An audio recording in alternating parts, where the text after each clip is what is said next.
दोस्तों जम्मू कश्मीर के अंदर जो आतंकी घटनाएं हैं उनका सिलसिला कुछ ज्यादा ही बढ़ता हुआ दिखाई दे रहा है। पहले तो हम लोग ये देख रहे थे कि जो कश्मीर वैली है वहां से वो एंट्री ले रहे थे, खास तौर पर जो पुंछ सेक्टर था वहां से वो एंट्री ले रहे थे, लेकिन उन्होंने अब अपना जो तरीका है वो चेंज किया है। तरीके में बदलाव ये किया है कि कठुआ जो डिस्ट्रिक्ट है जम्मू के अंदर वहां से उन्होंने एंट्री लेना शुरू कर दिया है। पहले यहां पर इनकी इतनी ज्यादा एक्टिविटी जो है वो देखने को नहीं मिलती थी, लेकिन हाल ही के अंदर जब प्रॉक्सी जो संगठन है, टेररिस्ट जो ऑर्गेनाइजेशन होती है, ये अपने प्रॉक्सी बहुत सारे ऑर्गेनाइजेशन जो है वो क्रिएट कर देती हैं, उनको अलग अलग जो सेक्टर्स होते हैं वहां पर वो भेजती है। तो हाल ही के अंदर एक आतंकी जो घटना हुई है वो जम्मू कश्मीर के अंदर हुई है, कठुआ के अंदर। जब आप लोग जम्मू के अंदर जाएंगे तो वहां पर जैसी एंट्री आप लोग लेते हैं तो आपको पंजाब से जो निकट है, बिल्कुल नजदीक जो है वो कठुआ डिस्ट्रिक्ट आपको देखने को मिलता है।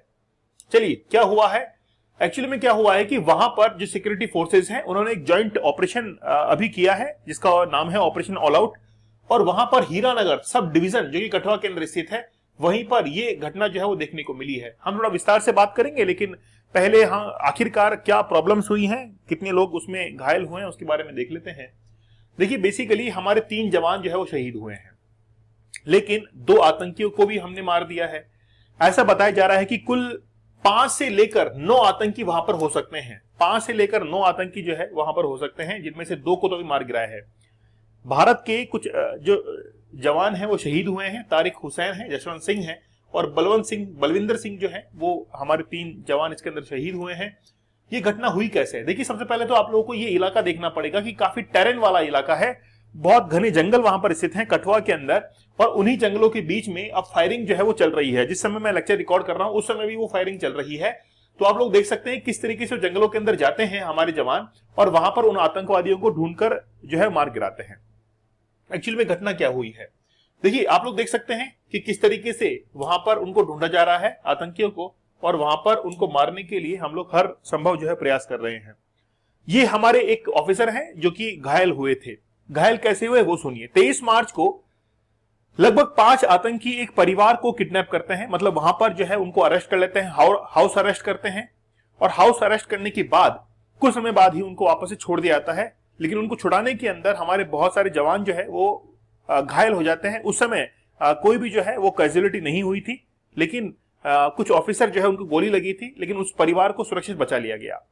वहां पर जो महिला थी उसने ये कहा था कि 5 जो लोग हैं जिनकी दाढ़ी बड़ी हुई थी और वो इंडियन मिलिट्री की जो ड्रेस होती है उसके अंदर वो आए थे, और उन्होंने सबसे पहले हेल्प मांगना शुरू किया था, और धीरे धीरे वो हेल्प मांगते मांगते उन्होंने ऐसा सोचा कि हम लोग तो मिलिट्री मैन है, आर्मी मैन है, हमारी सब कोई हर कोई हेल्प करेगा। लेकिन फिर उन्होंने एक परिवार को जो है हाउस अरेस्ट कर लिया। इससे पहले भी वहीं कठुआ के अंदर बहुत सारे लोगों ने उनको देखा था, लेकिन ये कंफर्म नहीं कर पाए थे कि यार ये तो आर्मी मैन है, ये तो यहां पर गश्त जो है वो कर रहे होंगे। लेकिन फिर बाद में उन्होंने शिकायत कर दी थी कि ऐसे लोगों को हमने देखा है कि जो कि वहां पर ऐसे घूम रहे थे, क्योंकि आर्मी मैन जो है वो थोड़ा सा डिफरेंट तरीके से, अब इंडियन आर्मी को कौन नहीं जानता है। अब एक्चुअली में हुआ क्या है तो वो मैंने आपको बताया है। तो 3 policeman and 2 militants were killed during an encounter. Jammu के कठुआ डिस्ट्रिक्ट के अंदर हुआ है ये recently. Nearly half a dozen militants, ये बताया जा रहा है कि लगभग 6 से लेकर 9 जो मिलिटेंट्स हैं उन्होंने एंट्री ली थी, who are believed to be a fresh group having cross the international border. ये एक फ्रेश ग्रुप जो है वो बताया जा रहा है। एक्चुअली में आपने जैश-ए मोहम्मद का नाम सुना होगा। जैश-ए मोहम्मद जब खुद कोई हमला नहीं कर पाता है तो वो एक प्रॉक्सी ग्रुप जो है उसने क्रिएट किया, और उसी प्रॉक्सी ग्रुप को फ्रेश ग्रुप जो है वो कहा जा रहा है। और इंटरनेशनल बॉर्डर को क्रॉस करते हुए पाकिस्तान की साइड से were first spotted as a local couple in the forest as Saniyal village, जो कि कठुआ डिस्ट्रिक्ट के अंदर नियर इंटरनेशनल बॉर्डर के नजदीक है। पहले हम लोग इसको थोड़ा सा मैप के ऊपर लोकेट कर लेते हैं। जब हम लोग जम्मू कश्मीर का मैप देखेंगे तो जम्मू कश्मीर के अंदर ये पाक ऑक्यूपाइड कश्मीर है। ये वाला जो इलाका आप लोग देख रहे हैं ये पूरा का पूरा पाक ऑक्यूपाइड कश्मीर है, ठीक है। ये लद्दाख का क्षेत्र है और ये पूरा का पूरा यहां पर कश्मीर है। इस कश्मीर के अंदर यहां पर साउथ के अंदर है ये कठुआ, और कठुआ एक्चुअली में जहां से टच करता है वो पाकिस्तान के इंटरनेशनल बॉर्डर से भी टच करता है, साथ ही के अंदर हिमाचल प्रदेश से टच करता है और पंजाब से भी टच करता है। तो ये जो कठुआ आप लोग देख रहे हैं यहीं से इन्होंने पाकिस्तान के इंटरनेशनल बॉर्डर जो है यहां से एंट्री ली। पहले ऐसा नहीं हुआ करता था। पहले ये डायरेक्टली जो है वो पाक ऑक्यूपाइड कश्मीर से ही यहां पर एंट्री लिया करते थे। कठुआ के अंदर आप लोग देख सकते हैं कि यहां पर ये कठुआ है, ठीक है, ये पाकिस्तान, पंजाब और हिमाचल प्रदेश से यहां पर टच कर रहा है। एक्चुअली पहले हुआ क्या करता था कि ये सीधा इधर से जो है वो एंट्री किया करते थे, लेकिन वहां से एंट्री मिलना इनको मुश्किल हुआ क्योंकि वहां पर हमारे जो फोर्सेस के जवान हैं वो वहां पर तैनात रहते थे। अब इन्होंने नया जरिया जो है वो यहां से बनाना शुरू कर दिया है। चलिए, लेकिन आखिरकार ये हमला किसने किया है, किसने जिम्मेदारी ली है? तो पीपल्स एंटी फासिस्ट जो फ्रंट है, PAFF, ये जो संगठन है इसने जिम्मेदारी ली है। लेकिन ये आखिरकार ये संगठन आया कहां से? ये एक टेररिस्ट ऑर्गेनाइजेशन है जिसका जन्म होता है 2020 के अंदर। लेकिन आखिरकार 2020 के अंदर ही इसका जन्म क्यों हुआ? आप लोगों को पता होगा कि 2019 के अंदर वो जो दिन था वो था 5 अगस्त का। 5 अगस्त 2019 को भारत से आर्टिकल 370 को रिमूव किया गया था और 370 को रिमूव करते हुए जम्मू एंड कश्मीर को विशेष राज्य के दर्जे से हटा दिया गया था। साथ ही के अंदर वहां पर एक आर्टिकल 35A, जिसमें यह कहा गया था कि जम्मू कश्मीर की जो लेजिस्लेटिव असेंबली है उसके पास में ये पावर है कि वो सिटीजनशिप को डिसाइड कर सकती है। ये दोनों पावर जो है वो जम्मू कश्मीर से हटा दिए गए थे। जैसे ही स्पेशल स्टेट का दर्जा जम्मू कश्मीर से हटा, उसके बाद में एक टेररिस्ट ऑर्गेनाइजेशन जो है, सेपरेटिस्ट मिलिटेंट ग्रुप जो है वो एक्टिव होता है जम्मू कश्मीर के अंदर। इसका नाम है PAFF, जो कि एस्टेब्लिश किया गया था 2020 के अंदर। किसके द्वारा? जैश ए मोहम्मद के द्वारा और लश्कर तैयबा के द्वारा और 2 पाकिस्तान बेस्ड जिहादिस्ट जो है मिलिट्री ग्रुप्स, ये इसको इजाद किया गया, मतलब ये बनाया गया जो है उस समय गया था। अब एक्चुअली में the group is responsible for killing of civilians, several government officials, attacking Indian forces. अब देखिए, ये जो ग्रुप बन रहा है, जैश ए मोहम्मद खुद तो अटैक नहीं कर पाएगा, वो क्या करता है, अपने प्रॉक्सीज को वहां पर उतारता है कि हमारे बिहाफ पर आप लोग क्या करो, वहां पर अटैक करना शुरू करो। इसने ऑपरेशन शुरू किया था 2020 से लेकर अभी तक भी ऑपरेशन के अंदर है। इसका मोटिव है कि कश्मीर जो है उसको सेपरेट किया जाए भारत से, और जम्मू कश्मीर के अंदर अभी ये एक्टिव है। और इसके अपोनेंट, मतलब इंडिया को अपोनेंट जो है वो बताया हुआ है, battle and Wars insurgency in Jammu and Kashmir. और एक्चुअली में इसको डेजिग्नेशन दिया गया है इंडिया के अंदर एज ए टेररिस्ट ग्रुप। जब हम लोग मिनिस्ट्री ऑफ होम अफेयर्स की वेबसाइट पर जाएंगे तो उन्होंने, यानी कि मिनिस्ट्री ऑफ होम अफेयर्स के अंदर 2023 के अंदर एक वेबसाइट के ऊपर अपडेट आया था और उसके अंदर एक लिस्ट जो है अपलोड की गई थी और उस लिस्ट का नाम था terrorist organisation listed in the first schedule of the unlawful activities prevention act 1967। तो भारत के अंदर अनलॉफुल एक्टिविटीज के लिए 1967 के अंदर एक एक्ट बनाया गया था, जिसके अंदर एक शेड्यूल है और वो है फर्स्ट शेड्यूल। उसके तहत जो भी भारत के अंदर मिलिटेंट्स हैं, इनके ग्रुप्स को भारत के अंदर बैन किया जाता है। उसकी लिस्ट जो है वो 2023 के अंदर जारी की गई थी। इसके बाद में 2023 में जारी की गई उस लिस्ट के अंदर क्या क्या शामिल थे, अब आप लोग देख सकते हैं कि ये जो एक्ट था वो 1967 के अंदर बनाया गया था और उसके फर्स्ट शेड्यूल में यहां पर टोटल 45 जो ग्रुप है इनको बैन किया गया था। कुछ एक के नाम हम लोग देखते हैं, जैसे बब्बर खालसा इंटरनेशनल, इसको बैन किया गया। खालिस्तान कमांडो फोर्स, इसको टेररिस्ट ऑर्गेनाइजेशन जो है वो करार दिया गया।